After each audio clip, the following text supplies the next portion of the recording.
Let us pray. God of all creation, we pause now to give you thanks. We recognize that it is right at all times and in all places to give you thanks because of, in spite of life circumstances and our own personal current conditions, you are and have been good to us. God of heaven, we ask your blessings on this gala for which we've come together. Let it serve not only as a celebration, but also as a remembrance of how far we've come and a reminder of the work yet to be done.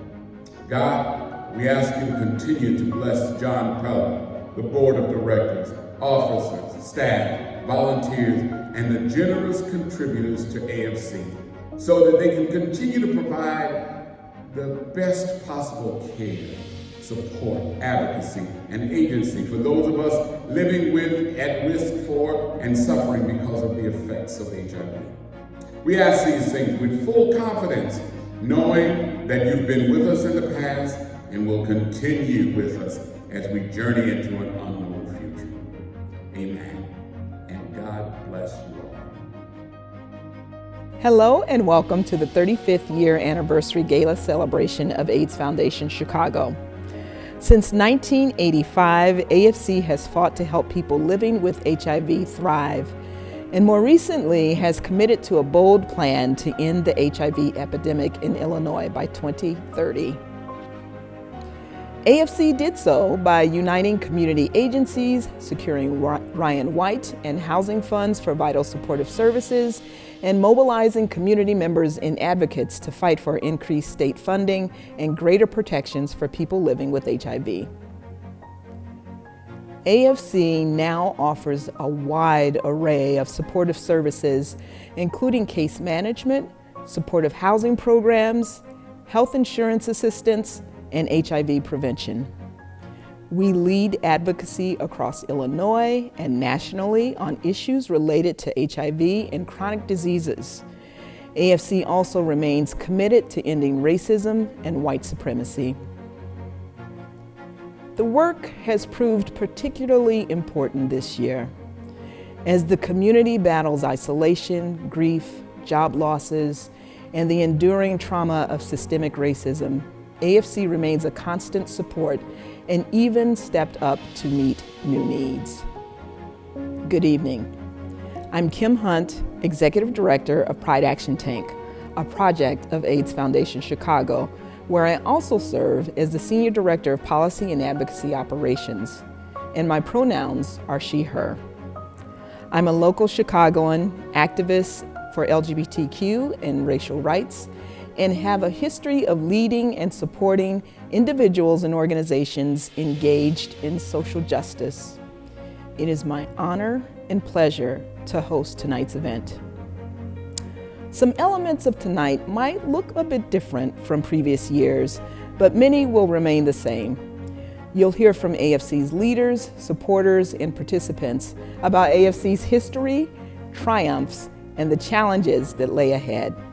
To kick things off, I'm happy to introduce one such leader, John Peller. Thank you so much for the warm introduction and for being our MC this evening, Kim. I'm so grateful for your work with AFC and Pride Action Tank. To all of you at home, dressed to the nines or barely dressed at all, I want to thank you for joining me and AIDS Foundation of Chicago at this virtual event to honor our 35-year history of action, service, and leadership, and to start the countdown to zero. I want to take a moment to thank our innovation and impact level sponsors, the Friedman family, Alderman Tom Tunney, Merck, Walgreens, BMO Harris Bank, Gilead, and J&L Catering. I also want to thank an incredible board member and friend who's the heart and soul of AFC's board, Lori Kaufman. She guides us to make this gala an amazing event every 5 years, and I know many of you are here because of Lori and her commitment to AFC. Thank you, Lori. I want to celebrate the efforts of our governing board of directors and our associate board who shape the direction AFC is moving in, and of course, AFC's 130-person staff whose talents, passion, and commitment to the cause make me proud every single day.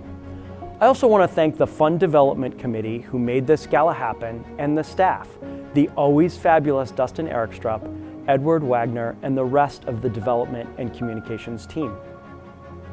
That I'm speaking to you alone from our office rather than the Hilton Ballroom filled with all your faces is just one more reminder of the state of our world today. I'm yearning for the day when this difficult chapter in our shared history is in the rearview mirror. 2020 has taught us lessons in resilience, the need for shared commitment, and the power of uniting our voices for long overdue change. I want to take a moment to remember the millions of lives lost this year to COVID-19 and the Black lives lost to police brutality and racism in the United States.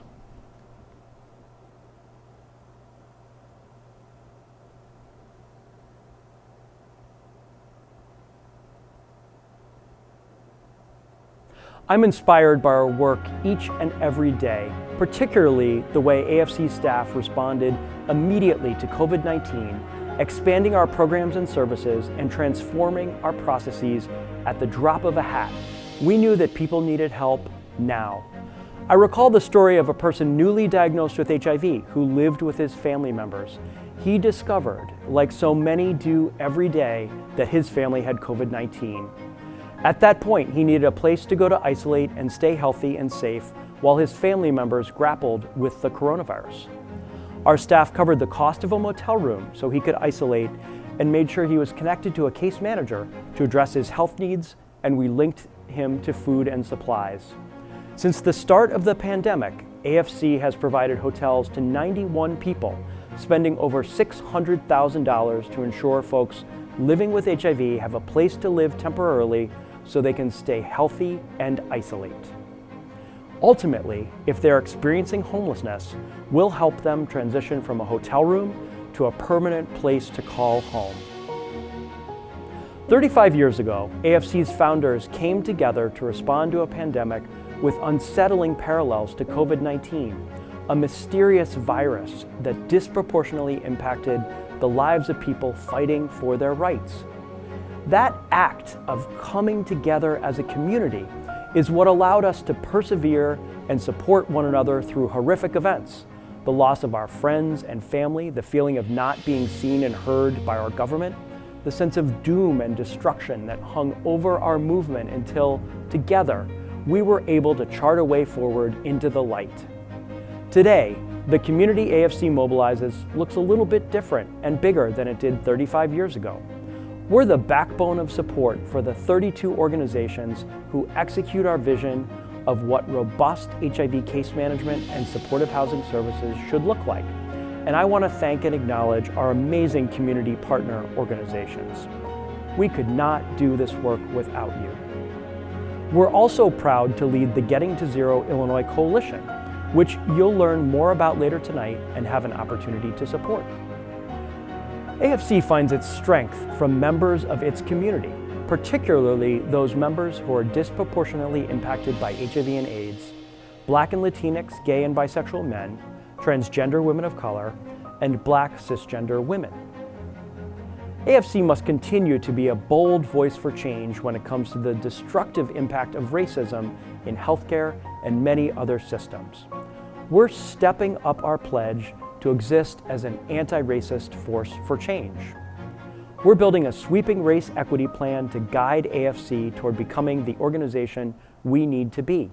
Externally, we recognize the need to support partner agencies that are led by the communities most impacted by HIV and doubling down on our commitment to fund them equitably. Our policy and advocacy efforts have always viewed racism as a public health threat, but our soon-to-be unveiled policy priorities for the year ahead are going to double down on the need for broad, systemic change and present solutions for transforming racist systems for good. While we work to end systemic racism within AFC and outside of it, we must continue to improve access to the tools people need to thrive. We must continue to innovate when it comes to access to housing and healthcare. We must continue to serve as a megaphone for our advocacy community to fight for justice at the national, state, and local levels. and we must continue to put the building blocks in place to end the HIV epidemic as we know it. And so, to our friends, donors, advocates, and participants, I ask you to continue to support AIDS Foundation Chicago as we begin a new chapter of our story. It's one that's 35 years in the making, and it involves ending new HIV cases by 2030 and strengthening services for people living with HIV. You'll hear more about this shortly. We know that we will only achieve this goal by partnering with our community. That's how we'll get to the place where each of us can thrive. Thank you for entrusting AFC with the responsibility of guiding us there. Now, I want to introduce you to some key leaders from AFC's 35-year history who will describe just how we've arrived at this important moment in our movement. I'm Karen Fishman, she, her, hers, Executive Director of the AIDS Foundation of Chicago from 1991 to 1998. Those years were a period of rapid growth and enormous change in the AIDS epidemic, and at AFC. Two programs that came to life then have remained cornerstones of AFC's work for the past 3 decades. Named lead agency for managing brand new Ryan White Care Act funding and working with diverse community partners, AFC built the coordinated case management system that still stands today as a national model of effective AIDS service delivery. And we established the robust policy and advocacy program that has since won countless victories, improving the lives and protecting the rights of people living with HIV. I'm very proud to have been part of this history. Congratulations, AFC, on 35 years of strong leadership, compassionate service, effective advocacy, and community collaboration. Hi everybody, I'm Mark Ishug and my pronouns are he and him. I served as CEO from 1998 to 2011, right after the fabulous Karen Fishman and right before the equally fabulous David Munar. In 2003, AFC finally passed the Illinois Syringe Access Bill, which allows folks over 18 to purchase up to 20 syringes without a prescription over the counter. I can take no credit for that. I just want to give a huge shout out to Karen Raitan and Sarah Feigenholtz and State Senator then, Steve Rauschenberger, and our fantastic harm reduction partners.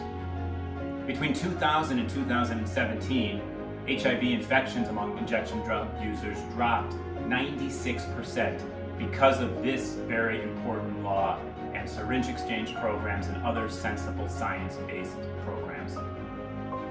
I also want to give a huge shout out to the thousands of runners and walkers and bikers and swimmers who were part of the AIDS Marathon training program and then later Team to End AIDS. You got me off the couch. And together we ran and swam and biked and raised millions of dollars for HIV prevention, treatment, and housing programs. And I can't thank you enough for that. And finally, happy 35th anniversary to AFC and to the fabulous John Peller on your extraordinary leadership. You rock. You simply rock. Good evening, everyone. My name is David Ernesto Munar. I use he, him pronouns, and I'm the former president and CEO of AIDS Foundation Chicago from 2011 to 2014. My time as CEO marked a 23-year career at the AIDS Foundation, where I honed my nonprofit management skills, my advocacy skills, my public policy skills, and certainly my chops as an HIV/AIDS activist. Being at AIDS Foundation for most of its tenure, I saw the incredible work the organization does to fight for fair funding, for housing, for research, for sensible policy, for sensible public health, as well as the civil and human rights of people living with and affected by HIV. And there are so many incredible memories, but the one I'd like to share is early in my career in the mid-90s, when I served as information referral coordinator with a dear colleague, Maurice Chapman. We shared an office on Halsted, and each day we fielded 80 to 100 phone calls from individuals who were literally dying of AIDS. And at the time, there were no effective treatments, only palliative care. And our job was to help them with case management and in-home assistance to make sure that they died with dignity and comfort.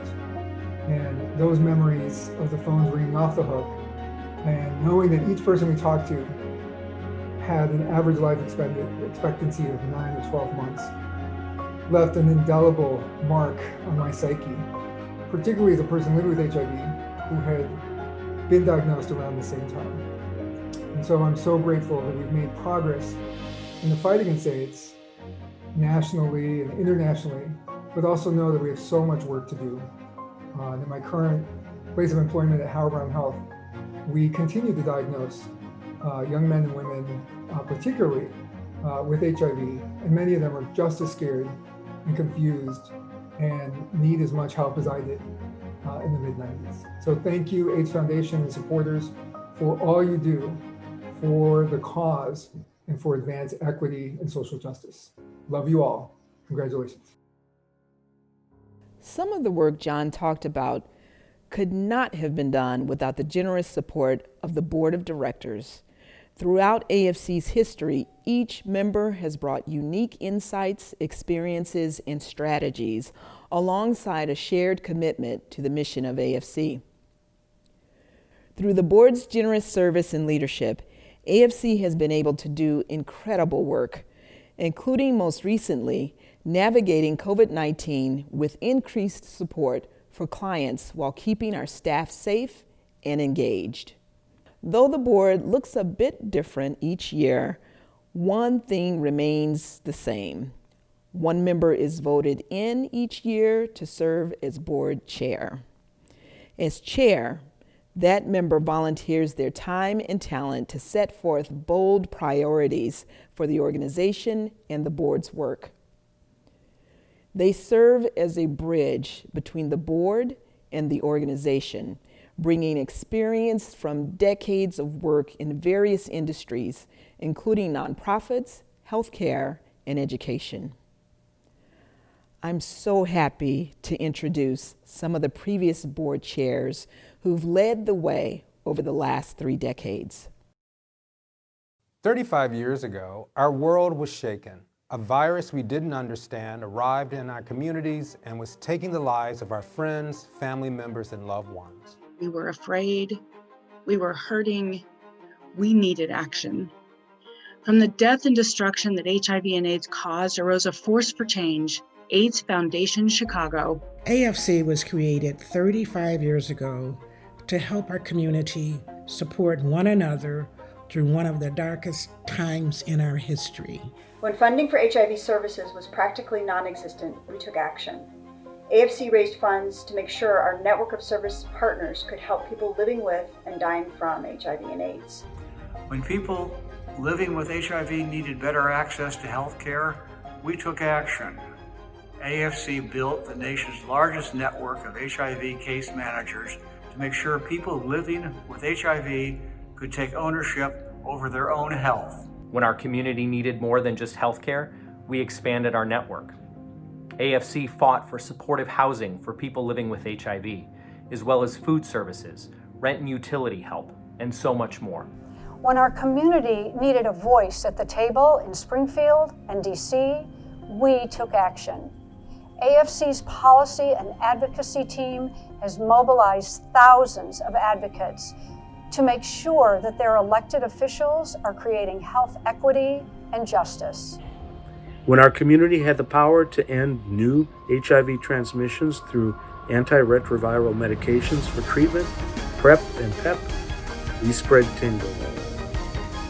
AFC led the charge to raise awareness that PrEP works and that undetectable truly means untransmittable. When our communities most impacted by HIV needed justice, we rallied. AFC leads the HIV sector to recognize and dismantle structural racism that impacts our staff and our ability to serve Black and Latinx communities. From all of us who helped AFC's communities to thrive, we thank you for supporting this movement for 35 years. Now we look ahead to the day we never dared imagine, a day when everyone living with HIV is thriving and there are no new cases of HIV in Illinois. A day when there is truly, finally, healthcare access for all, because we have destroyed racist, transphobic, and homophobic barriers to care. Join us as we invest our energies into getting to Zero Illinois, a bold plan led by AFC and our statewide partners to end the HIV epidemic once and for all. Together, let's take action. Let's get to zero. Good evening. I'm Craig Johnson, AFC's new board chair. I've had the pleasure of serving on the board since 2017, and during that time, I've developed a great respect for AFC as an organization in its role as a consistent leader regarding client services, programming, as well as policy and advocacy since the beginning of the HIV epidemic. As a Black gay man living with HIV who has also lost countless friends in the early days of the epidemic, this work has tremendous importance and meaning to me. I'm proud to do this work in the city I'm from alongside my fellow dedicated board of directors. As I reflect on AFC's 35 years, I'm proud of the journey and hopeful for the future.